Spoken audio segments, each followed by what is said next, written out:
Namaste and welcome to a new episode of Freedom Chautary podcast. This is your host Subhash Dahal for this episode. As you all know, COVID-19 pandemic has engulfed the world and we are on lockdown. It's a hard time for everyone, but it's the least we can do so that we can defeat this and move on. On this episode, we are going to discuss about Open Budget Survey 2019, published by International Budget Partnership, that is IBP, as well as hear from representatives of IBP and other experts, as well as government personnel from webcast event launching Open Budget Survey 2019. Likewise, Freedom Forum also publishes Open Budget Survey of Nepal, and it was halted amid COVID-19 pandemic. We are working on it so that we can publish the same as soon as possible, and it will be covered on upcoming future episode of our podcast. Open Budget Survey 2019, also known as OBS 2019, is the culmination of a collaborative research process in which the International Budget Partnership worked with civil society researchers in 170 countries, encompassing all regions of the world and all income levels over the past 16 months. This is the 7th round of OBS, which is typically conducted biennially, that is, every 2 years. Earlier surveys were completed in 2006, 2008, 2010, 2012, 2015, and 2017. The OBS, that is Open Budget Survey, assesses whether the basic conditions needed for democracy and accountability, the free flow of information, robust oversight, and opportunities for public participation in decision making are being met in budget sphere. From Nepal, Freedom Forum is the survey partner with International Budget Partnership. Tarna Dahal and Krishna Sapkota are the researchers for this survey on behalf of Freedom Forum that has been advocating for open budget, citizen budget, and budget and audit accountability for a long time. This 7th round of the Open Budget Survey, the only independent, comparative, and fact-based measure of these three core components of budget accountability, that is transparency, participation, and oversight at the central government level. This report presents the finding of the Open Budget Survey 2019 on budget transparency, formal opportunities for public participation, and the role of oversight institutions for 170 countries assessed for this edition. Before diving into the findings and what's on the report, let us know about survey methodology and Open Budget Survey Index. The Open Budget Survey assesses the three components of a budget accountability system: public availability of budget information, opportunities for the public to participate in budget process, and the role of formal oversight institutions, including the legislature and the National Audit Office, also known as Supreme Audit Institution. The majority of the survey question assesses what occurs in practice rather than what is required by law. The research was fully based on questionnaire method. The questions included in the Open Budget Survey are based on generally accepted good practice for public finance management. The results for each country in Open Budget Survey 2019 are based on a questionnaire comprising 145 scored questions that is completed by researchers typically based in the surveyed country. Almost all researchers responsible for completing the questionnaire come from civil society organizations or academic institutions. OBS 2019 assesses only documents published and events, activities or developments that took place through December 2018. Any action occurring after this date are not accounted for in the 2019 survey results. All responses to the OBS questions are supported by evidence. This includes citations from budget documents, the country's law, or interviews with government officials, legislators, or experts on the country's budget process. Throughout the research process, International Budget Partnership staff assisted the researchers in following the survey methodology, particularly the guidelines for answering survey questions. Dear listeners, as to talk about what questions were asked for this survey, let us have a look on it.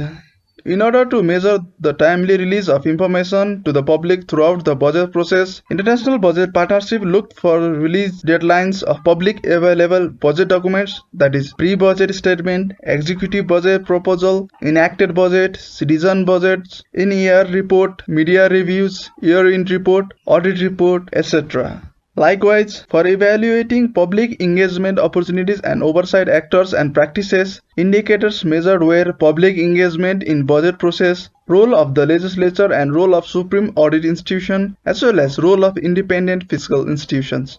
More on these are available with an explanation of the questions and the response options. Please go to International Budget Partnership website at www.internationalbudget.org. That is www.internationalbudget.org. As for OBS index, it is index showing the position of a country for its ranking. Each country is assigned a score of 0 to 100 based on simple average of responses to these questions, which results in a global ranking of budget transparency called the Open Budget Index. These indexes are basically divided into 5 categories. 0 to 20 is scant to none, which means basically nothing. 21 to 40 is minimal. 41 to 60 ranks limited. 61 to 80 ranks substantial or good, and 81 and 100 is extensive, that is more than good or the best in these rankings. Dear listeners, before sharing about the findings of OBS 2019, let's hear from Warren Krafzik, IBP Director, on what he had said on the webcast launching Open Budget Survey 2019. The report, known as the OBS, is made possible by hundreds of people around the world, working for nearly 2 years. And while today we celebrate its completion, let's also acknowledge the larger context. The COVID-19 pandemic is wreaking havoc around the world, threatening public health, damaging national economies, and disrupting daily life on a scale that's simply astounding. Governments around the world now face very difficult decisions, including, and perhaps especially, decisions about when and how to raise and allocate and reallocate public funds. Even as the COVID-19 pandemic calls for rapid and massive relief programs from governments, we know that it's critical that government decisions be characterized by honesty, by transparency, by engagement and public trust. The very values and objectives that underscore our Open Budget Survey. It's now more important than ever that all of us, governments, civil society, the private sector, and development partners come together to ensure openness and accountability in the budget process. Mounting a vigorous response to the current crisis and making improvements to budgeting processes and practices are not contradictory causes. In fact, if they tackle together, they have the potential for reinforcing one another and ensuring that we emerge from this pandemic with a stronger bond between the public and government and stronger systems to meet everyday needs and emergencies too. While much remains to be done, we are already seeing signs of hope. As we will hear today, a broad set of organizations and governments are increasingly signing on in support of open budgets. And many governments, and not just the ones you might expect, are not only paying attention, but they're taking action. Now, with that, let's dive right into what are the findings of this survey and what the numerical data shows. In Open Budget Survey 2019, the average global budget transparency score across the 117 countries in the round of the survey is 45 out of 100, which means many countries do not release key budget documents or are not disclosing key information in their documents. The range of score included in this global average varies from 87 in the top-ranking country, New Zealand, to the lowest score of 0 in Yemen, Venezuela, and Comoros. The best-performing countries have a transparency score of 81 or above, the highest transparency category where governments provide extensive information to their public.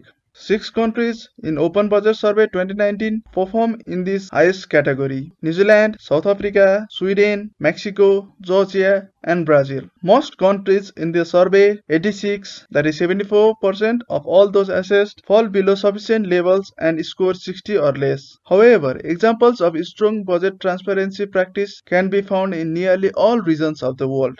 One glaring observation is that Open Budget Survey 2019 shows every region except for South Asia has at least one country that meets or exceeds the transparency benchmark for sufficient budget information. As for access to key budget documents, OBS 2019 also found that 182 documents in 79 countries are not made available to the public online in a timely manner.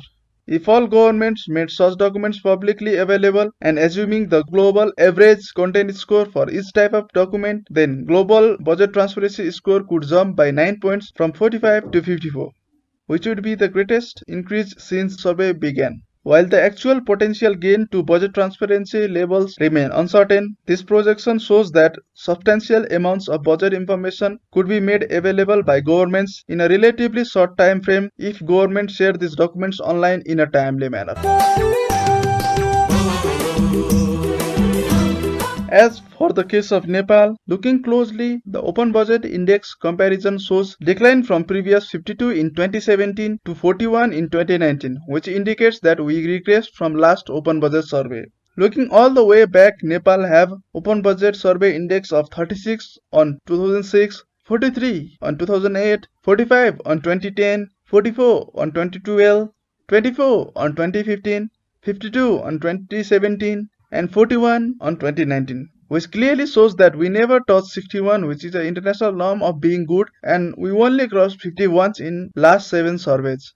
As for transparency, public participation and oversight of Supreme Audit institutions, independent fiscal institutions, as well as the legislature, Nepal has 41 on transparency, 22 on public participation, 33 on legislature oversight, but there is a beacon of hope on Supreme Audit institution which shows the better oversight by Supreme Audit institution. As for the case of independent fiscal institution, Nepal has no any such institution and the same is reflected on the report. In relation to budget-related documents, Nepal has no pre-budget statement as well as citizen budget statements. Lastly, Nepal is one of those governments that review draft questionnaire that are used on this survey.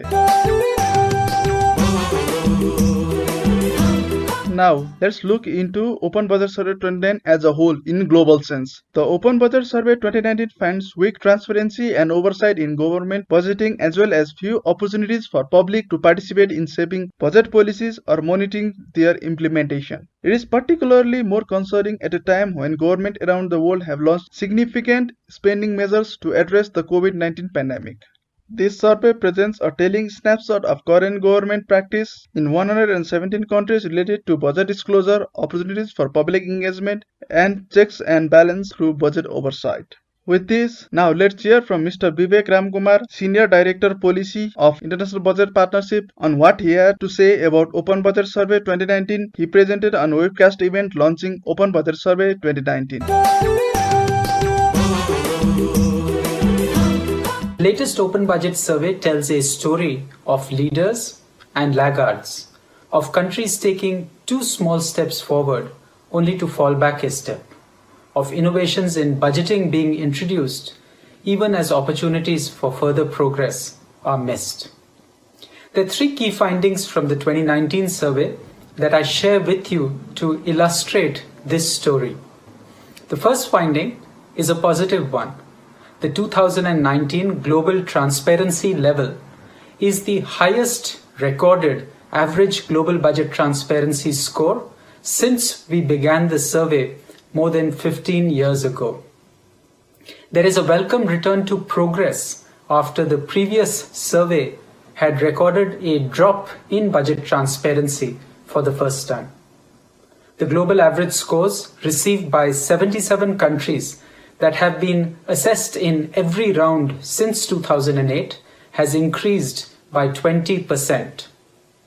Rapid improvements achieved by some countries over the past few years demonstrate that meaningful change is possible in a short time frame if governments are committed to open budgeting reforms.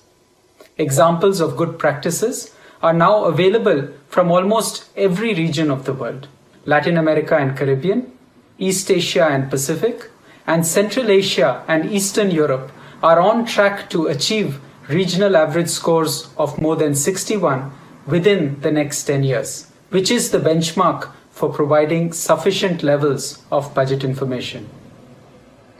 The second finding from the survey is that most governments do not publish sufficient budget information and thereby undermine their citizens' abilities to be able to engage in meaningful budget dialogue. The global average scores received by 117 countries on the survey's transparency measure is only 45 out of a maximum possible score of 100. Only 31 countries, or 1 out of every 4 countries surveyed, received scores of more than 61 on budget transparency, which, as I mentioned earlier, is the benchmark for providing sufficient levels of budget information.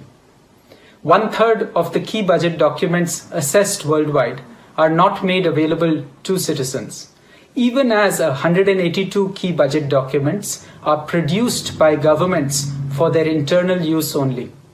If these already available budget documents were simply published on existing government websites, budget transparency could increase by an estimated 9 points on our survey.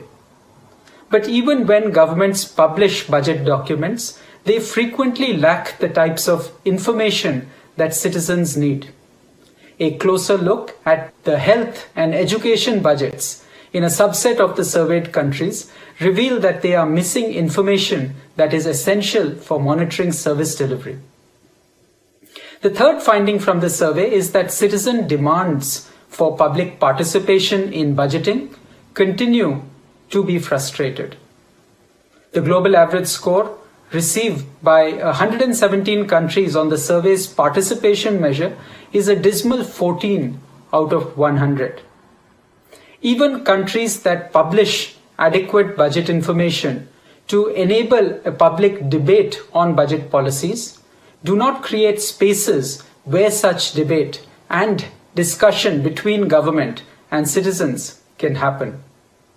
Where spaces for participation exist, few governments have taken deliberate steps to include people living in poverty and other disadvantaged sections of the populations, essentially excluding the very populations that are most adversely impacted by inequitable budget policies. Public participation in budgeting need not be this bleak. Some countries have found innovative ways to bridge the gap between state and citizens.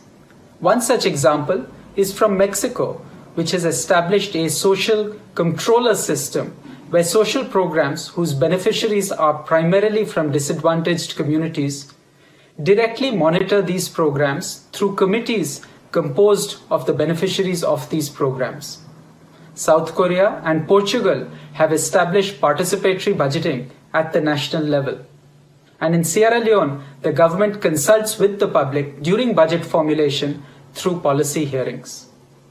The examples from these countries point to ways by which all governments can establish inclusive and meaningful mechanisms for public participation in budgeting. Although the Open Budget Survey was conducted before the COVID-19 crisis broke out, the findings from the survey point to risks that can undermine the fiscal measures being proposed by governments. Emergency spending is going to be harder to track, as the Open Budget Survey reveals that governments tend to be more transparent on their budget plans than they are on budget execution. The challenges surrounding budget execution are further exacerbated by weak budget oversight roles played by legislatures and supreme audit institutions.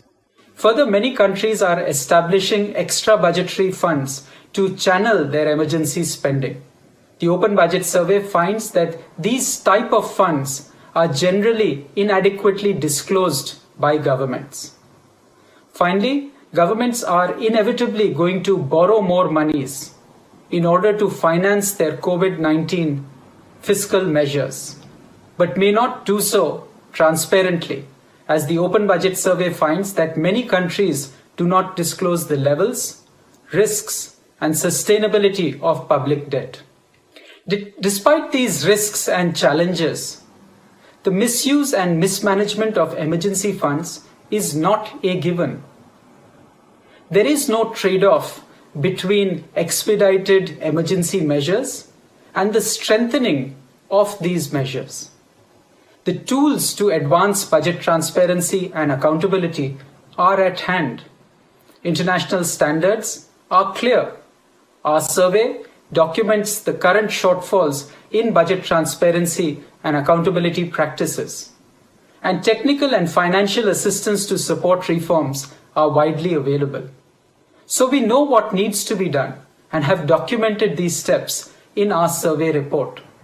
I invite everyone to go to our website, internationalbudget.org, and read the survey report and summary findings for your countries. These reports provide clear and actionable recommendations on how every country can improve budget transparency and accountability.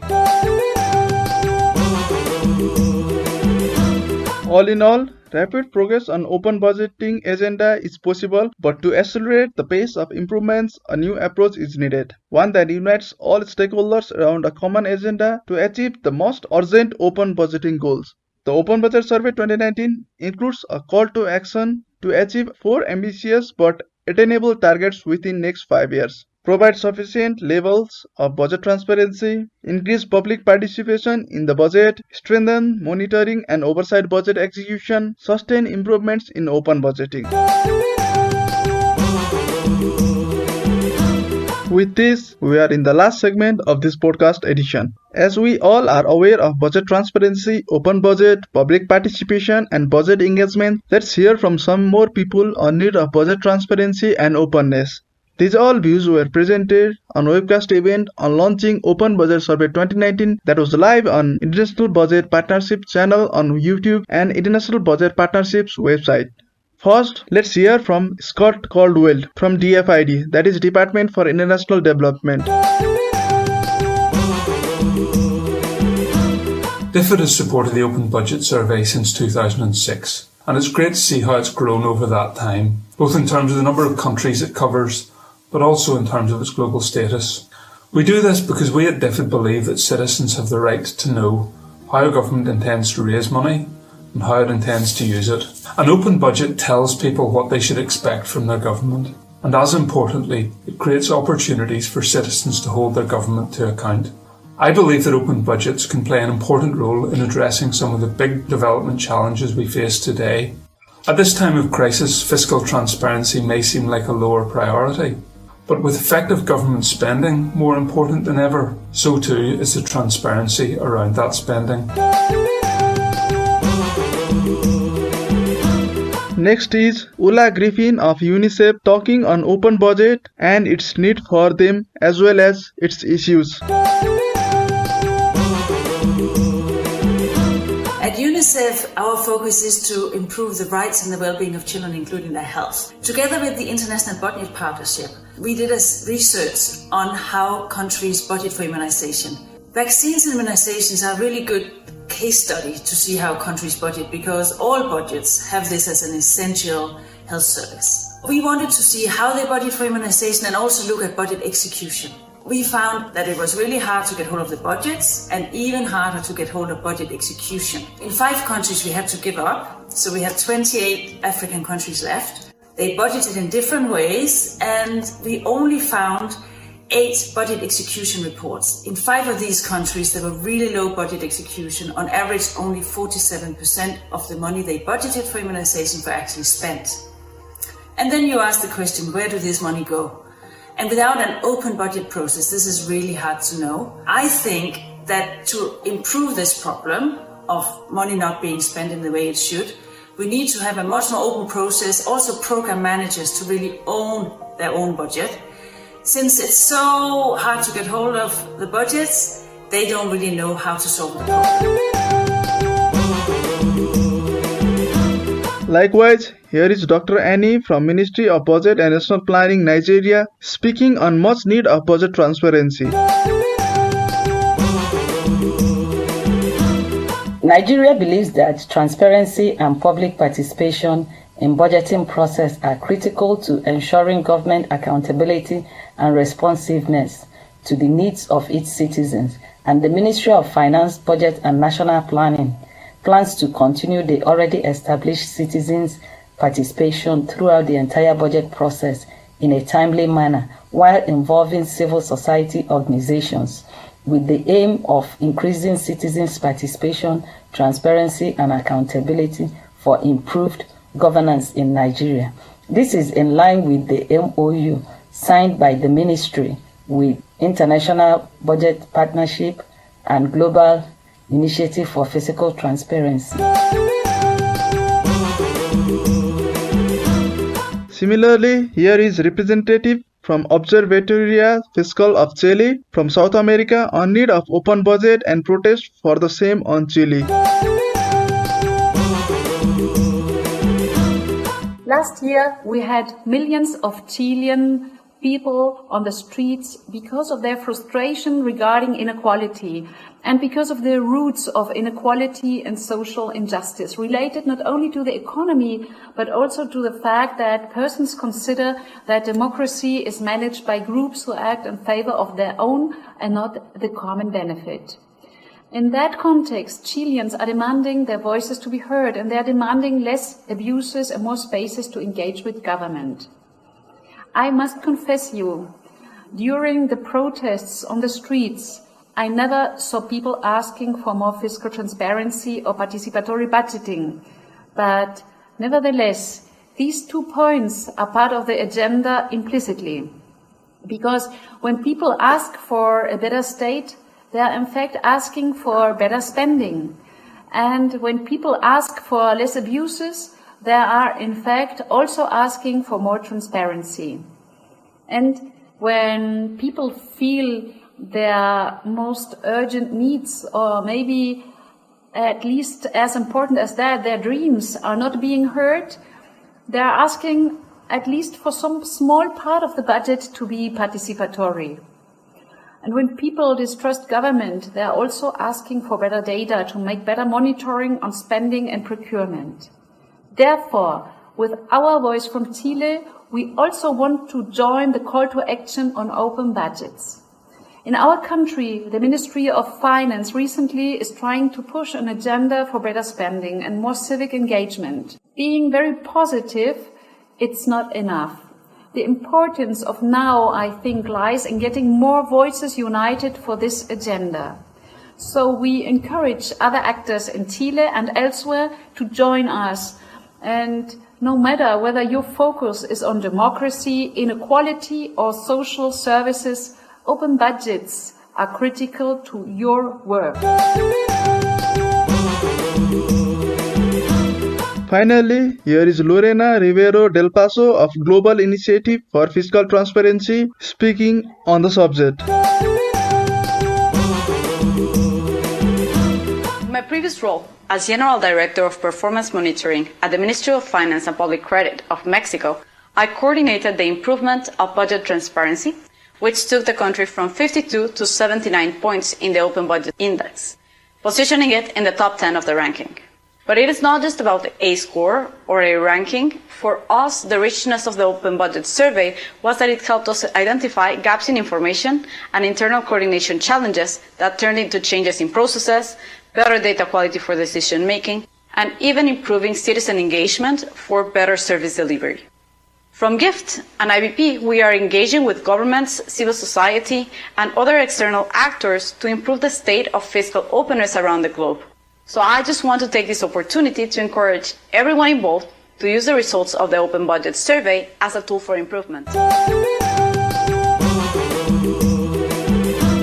Dear listeners, if anyone wants to view the whole webcast event of Open Budget Survey 2019 launching, please visit the official website of IBP, that is www.internationalbudget.org, or you can even watch the same on IBP official YouTube channel.